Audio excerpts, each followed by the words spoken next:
How to fix NFC payment not working on your phone. If NFC payments suddenly stop working, it's usually due to disabled NFC settings, outdated apps, blocked payment methods, or even interference from your cases or metal accessories.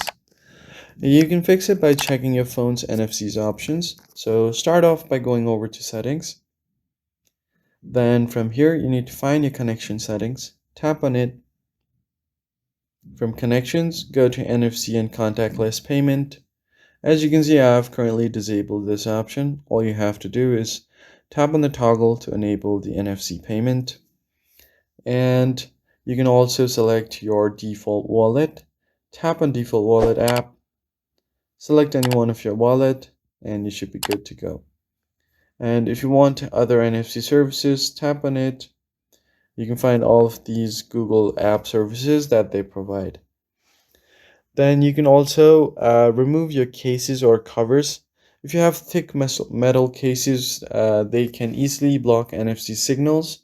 So just try tapping the terminal without your case or at a different angle. Then you also need to check your card status. Ensure that your card isn't expired or disabled for online and contactless payments by checking your banking apps. That's pretty much it, guys. I hope this tutorial was helpful. Hit the like button down below, subscribe to the channel. I'll see you guys in the next one.